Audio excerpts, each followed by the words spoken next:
I've come up through trial and error with an easily executable roadmap of a creative process that can take your vague, misty initial thoughts to concrete executable plans. One person who uses the creative process when working is actually Elon Musk. As the CEO of Tesla, SpaceX, and a bunch of other companies, Musk faces complex problems that require innovative solutions. He has described his creative process as an iterative one, where he thinks through a problem and comes up with multiple solutions. Then he refines and improves upon these solutions until he arrives at the best one. He also values gathering as much information as possible and isn't afraid to think outside the box. Now, before we begin, I'd like to say that this process can be applied to a plethora of things that require thinking and execution, so basically everything in life. And by the end of this video, you can apply this to a variety of things just as I do. Kicking things off at the first stage is preparation.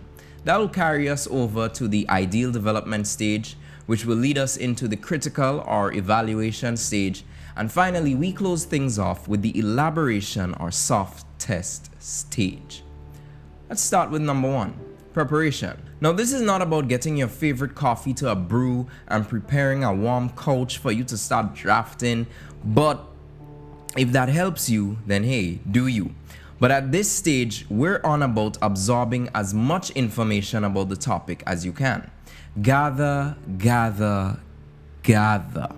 Every time I write about a particular subject for poetry, I listen to artists that would have covered the same topic of interest. I listen to debates around the particular subject, and I read past articles on the issue, and most importantly, I have conversations, if conversations are available and are possible. At this level of the process, there's no need to worry about jotting down every single piece of information you would have learned since starting your research. Let's just focus on subconscious learning. Learn from all the sources, and as time goes by, you will be able to discern from useful information and useless information that will be eventually discarded. Let's just think of this phase as being totally obsessed with something new that you're trying to learn, or something that you have a particular interest about that you're trying to bring maybe public awareness to, or possibly just have a discussion with your friends. No matter what the end result is, or no matter what it is that you're trying to create, at this part of the process, you are all about essentially becoming a nerd about this particular topic, problem, or interest. At the second stage, which I call the ideal development stage, one is going to have to become a bit more active in their thought process. From the outside, most people who just observe creatives would always just assume or think they exist in this state forever. It's time to take all that subconscious learning and gather general information and start to eliminate and pick and choose for execution. The truth is, from the previous stage, the preparation stage, one may have come across repetitive and at times very irrelevant information.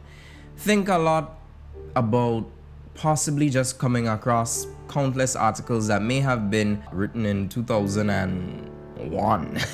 You're in 2023 trying to pull useless data from something that has been updated so many times. Guess what? This is the stage where you're kind of eliminating that, putting it to the side, saying that this is not useful for what I'm about to do. At this stage, I think a lot about what the final product will look like, and I start to piece it together. Whether it's a video or poetry or a business plan, it's time for you to essentially get everything in place, because guess what? We're trying to get a visualization of this idea. You know those police investigation boards where they may be looking for a criminal, or they're trying to pin evidence to a specific target, and it's like all over the place and it's like jotting down, but it all connects? I use something similar in Milanote. So I'm planning a video on nihilism, and I've just set up a mood board. I've just set up exactly what I want this video to kind of emote in terms of mood. And this is so useful because you put things together, and now it's beyond an idea of me learning from nihilism. Now it's more so, how do I implement this and turn it into a video for me to upload? So at this stage, you're putting mood boards and storylines together, because it's almost as if you're trying to get the idea out of your mind after having gathered enough information about it. And I must admit, doing those things actually helped me craft the video much easier. It's still a long way from completion, but I have a clear way going about creating this video for this exact topic. At the critical evaluation stage, it is time for you, possibly, if it is that you haven't gathered enough information or this isn't coming out as you would like it to, you could completely scrap the idea at this stage. Now, a lot of people skip this stage simply because of the fact that everything that you learn may just feel like a waste of time. It may feel like you've done all this research and for some reason things aren't working out and this will never work out for you, so you delete it. You don't have to actually delete it. This is the stage where you're trying to get feedback, not only from yourself, but useful feedback from people, so like a team or people you know who are actually knowledgeable about the subject. I'm not just talking about getting feedback from everywhere. I personally don't like feedback, not because I don't think that it aids me. It's just that it feels at times very restrictive on my own thoughts, and oftentimes there are not many people who would deeply think about something as you do. However, if it is that you do have people in your life like that, or you can receive some feedback from online, or heck, even just from your friends, then this is useful, because at this stage we're trying to see if this idea actually holds up, or do we have to just scrap everything and start right back from ground zero. I believe in starting from ground zero all again, because at this point you've learned how not to do the thing you're executing on. That's why it's important to remain critical of what you're doing and of obviously get that useful feedback, so that you as an individual, whether it be whatever you're trying to apply the creative process to, you can actually get something out of it. This is the make or break stage, and by far, in my opinion, the most important stage of the creative process.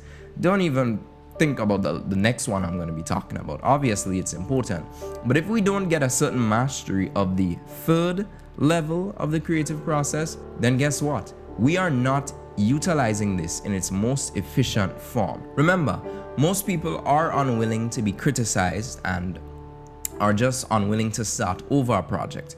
However, valuable criticism, not only, maybe you don't have to scrap 100% of it, but maybe just 50% has to be scrapped. And because of what you took out, you may have to revisit the first step in order to get new information to fill in what was now removed. Most of the times you can get better quality information, better quality results from just this step. Like I said, I don't like feedback all the times, but sometimes it's okay to be honest with your feedback that you receive. If someone says, no, I don't get it, don't blur up and be like, how did you not get it? Are you an idiot? Are you not, don't get into this flare of being so defensive, but be honest with the feedback. Somebody didn't get it? Why didn't you get it? Am I not explaining this clearly? If this was explained to me without all the wealth of knowledge that I've acquired, would I understand it? These are the questions that one must question when they're actually looking at all of these ideas that they're generating from their mind. And now we're on to the elaboration or soft test stage. And after reworking or refining the idea, it's time for us to do a soft test. And by doing that, you gather feedback from a larger pool of active critics or criticism from a larger public pool. Let's look at your favorite artist, for example.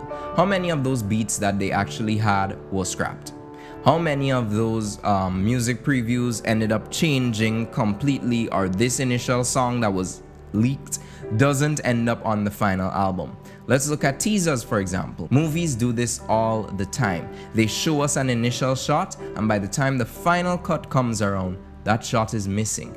Perhaps it's possibly to throw us, the audience, off, or based on when they published it, they had an actual opportunity to absorb it, not as possibly the creative or the creator, but as an audience member. Sometimes you've got to put something out there, and then after it's, public, you sit down with yourself and probably think, is this all that I'm going to put into this project? Is it coming out the way that I want it to be coming out right now? Does it look appealing enough? You are now exposing yourself to a different perspective of thinking. And that's one of the greatest things that you can do. Now, at this stage also, with that active criticism, it is time for us to see what works, what doesn't work, what we're going to scrap, what we're going to remove, what we're going to change. At this stage, it's all about finally getting that concept concrete, solid. Now, I guarantee that if anyone were to apply this creative process, that they would see success in whatever product or project it is that they're executing. I've applied this in many ways, whether I've been writing papers, poetry, video ideas, scripting, everything comes into motion. And I hope that one day you will apply this same process to anything you want to accomplish.